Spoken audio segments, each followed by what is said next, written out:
Bom dia, senhoras e senhores, essa é a visão do mercado da tarde de gestão de patrimônio. Hoje é quarta-feira, dia 4/1. Será um tiro rápido hoje aqui, tá? Um disclaimer. Em relação ao Boletim Fox, né? Como eu sempre bato na tecla, mais importante do que o número é a dinâmica, né, dessas atualizações. Aqui a gente vai ver essa troca de bastão.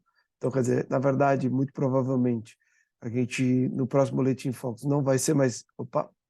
não vai ser mais divulgado, não vai ser mais divulgado 2022, né? Passaremos então só até a divulgação para 2023. E aqui, esses números aqui carregam toda a expectativa de fechamento desses mercados para o final de 2023. Então, a gente vê aqui uma queda aqui no curto prazo, né? Os dados devem sair essa semana para concretizar isso daqui, e aí posteriormente a gente vai ficar só com 2023 e vamos acompanhar essas dinâmicas, principalmente, é claro, a dinâmica de PIB, que demonstra crescimento, a dinâmica de Selic, que mostra a estabilidade, de uma maneira geral, da inflação. Lembrando que a gente está em 13,75 e, portanto, deve haver, com certeza, vai haver daqui para frente saltos grandes na taxa Selic, porque a curva de hoje já precifica como se não houvesse queda para a taxa de juros no longo prazo. E não há. Então, há expectativa no longo prazo. Bom, narrativas do mês seguem essas narrativas sólidas que a gente está vendo aqui.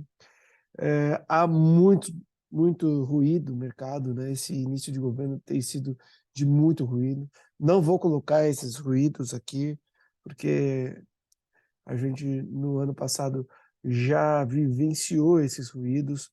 A gente tem que tomar cuidado para filtrar o que é ruído, o que é fato, né? O mercado atua muito em ruído, porém, isso acaba machucando quem opera um pouco mais a longo prazo, etc. E aí, enfim, só atrapalha, né? Só atrapalha.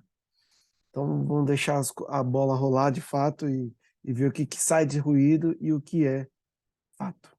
Bom, a agenda de ontem, a gente comentou até aqui, então saiu o índice de preço do consumidor da Alemanha, veio abaixo do esperado, muito bom, né? Diminuindo a pressão, a gente vê isso muito em função da energia, que principalmente no que tange ali a petróleo, ficando com preço mais estável, isso ajuda, né? Com certeza ajuda. Tá? O PMI, que é o índice de confiança da indústria, abaixo de 50 e estável, né? A indústria lá nos Estados Unidos não está tão confiante assim. A gente olha aqui no dia de hoje, o que foi divulgado no dia de hoje? França veio abaixo também, índice de preço bom, né? Espanha, a gente vê aqui o índice de confiança da Espanha, aproveita aqui também a da França, aproveita o da Alemanha, e aí então, olhando aqui de uma maneira geral da zona do euro, veio melhor, né? O que significa isso? Significa que o mercado europeu ele está com um pouco mais de expectativa. Só que o que a metodologia nos mostra é que acima de 50 é um patamar bom, abaixo de 50 não é. Claro que abaixo de 50, para caminhar 50, tem que mostrar traços positivos. Então, não deixa de ser uma dinâmica positiva, mas ainda abaixo de 50, né? Então, e aí amanhã a gente discute as demais informações que saíram. Bom, lembra que eu comentei ontem aqui, né? Bom, exaustivamente falando, nada sobe em linha reta, assim como nada cai em linha reta, mas que se eu fosse um comprador, aqui é o primeiro ponto, né? O stop está bem definido, eu compro aqui, tem um stop curto, né? Depois de uma alta muito forte, ele primeiro precisa fazer assim, e parar, né? Aqui, ó, topo, fundo, topo, fundo, topo, fundo, topo, fundo. É bem básico, porque é bem básico mesmo, né? Você quer uma dinâmica de alta, o ativo tem que subir, uma dinâmica de queda, o ativo tem que cair. Mas nada cai em linha reta, assim como nada sobe em linha reta. O que eu percebo aqui? Por que eu falei que aqui é um ponto de... Eu percebo que há uma deriva aqui, ó. Uma deriva. Né? 1, 2, 3, não se faz novas mínimas, né? Então, assim, há uma dificuldade em querer cair. Claro, tem a reunião do cupom, tem a reunião do Fed, né? Provavelmente vai subir mais juros, etc. e tal. Isso deve balancear a roseira. Mas por hora, eu como trader, aí é um ponto que eu entraria com expectativa de compra, de eu estar com a expectativa de eu estar errado. É o melhor ponto? Claro que não, aqui é o melhor ponto. Mas aqui eu tenho um stop definido, né? Aqui eu tenho uma região muito curta de erro, né? A simetria de risco e retorno está muito baixa. O fundo está aqui, o topo está aqui. Se ele for testar o topo, é quase 3 vezes essa dimensão, né? E assim vale para os demais ativos. Aqui a gente vê uma certa congruência em todos eles fazendo essa deriva no fundo, né? Então, é um ponto interessante. Nikkei, água, né? Embora esteja numa região aqui que a gente conhece de repiques, mas por enquanto água caindo. A gente vê que o Euro Stock 50 subindo forte, né? Olha só, ele caiu e fazendo repique em cima de uma região de resistência, né? Uma inversão de polaridade pode estar acontecendo. Aqui acontece a mesma coisa com a Alemanha. E o VIX, aqui abaixo de 25, mostrando aí que o nível de medo, vamos dizer assim, baixo. E olha só o WTI, o que ajuda mais ainda as economias que estão com inflação pesando, queda, né?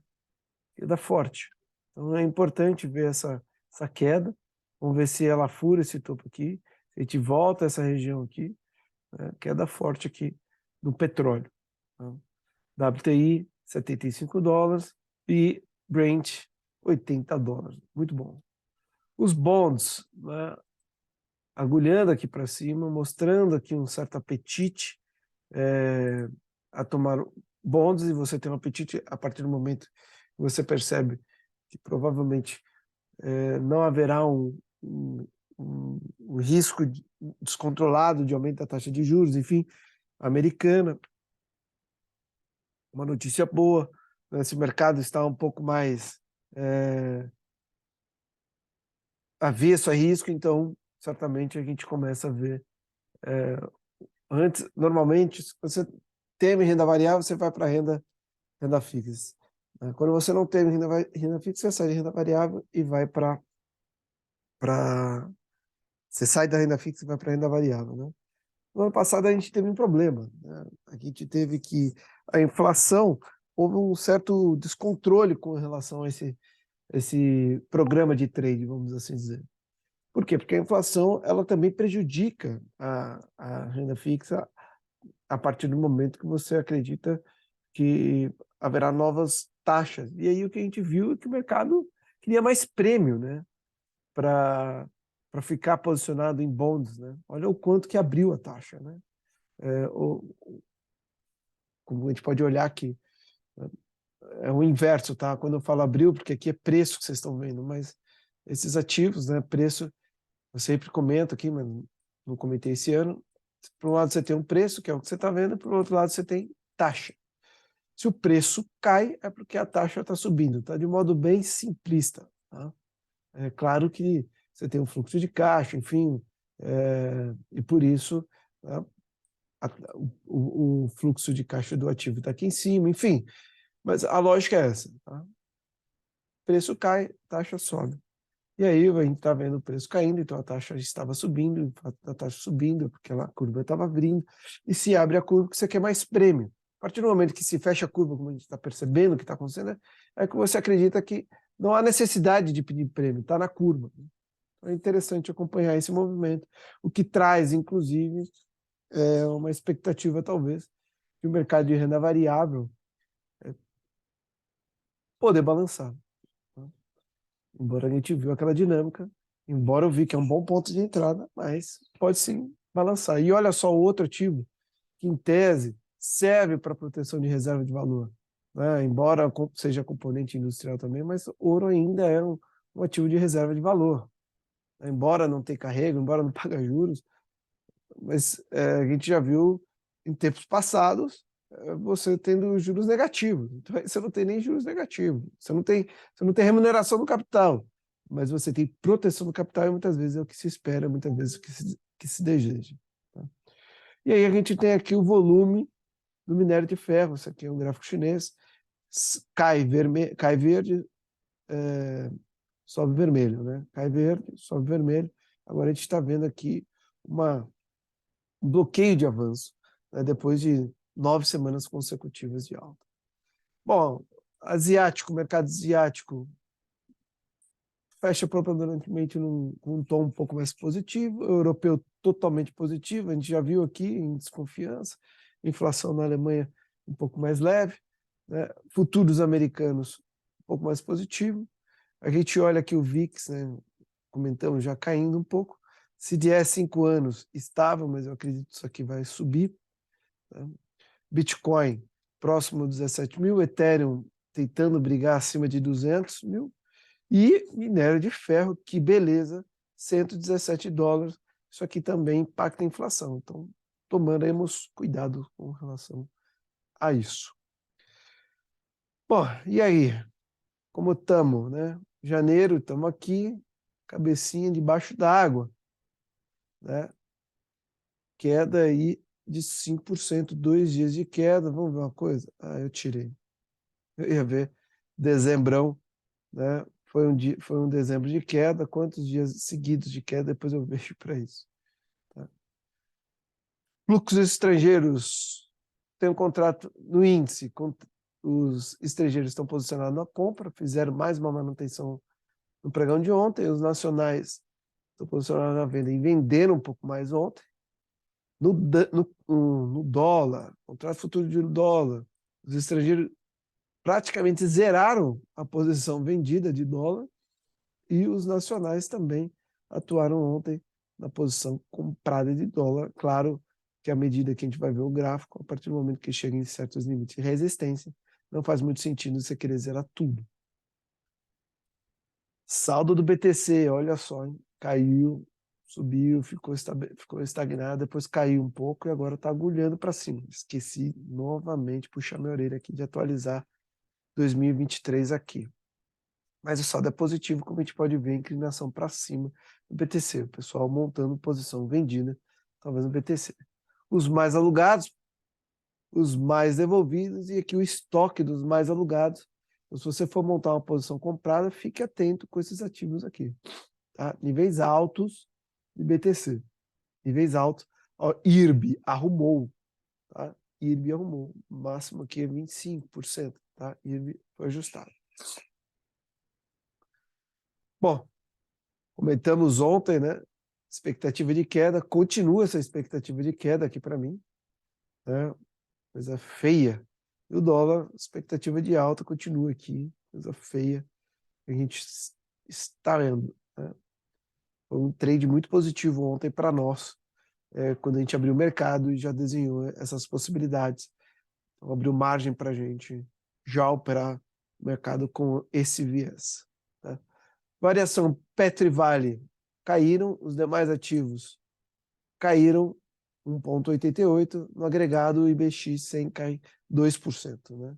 Volatilidade aumentando, os contratos subindo. Coisa horrível, né? Aqui por setor, as quedas ainda tudo igual aqui, semana e ano. Feio, né? Olha, programas de serviço, feio. Feio. Os ativos que mais subiram no dia, os mais caíram, semana, mês e ano. Nossa, olha isso. Small 11, queda. Nada me chama atenção de volatilidade aqui por enquanto, talvez só o dólar agulhando para cima. E a curva de juros, né? Azul e abrindo, né? Abrindo.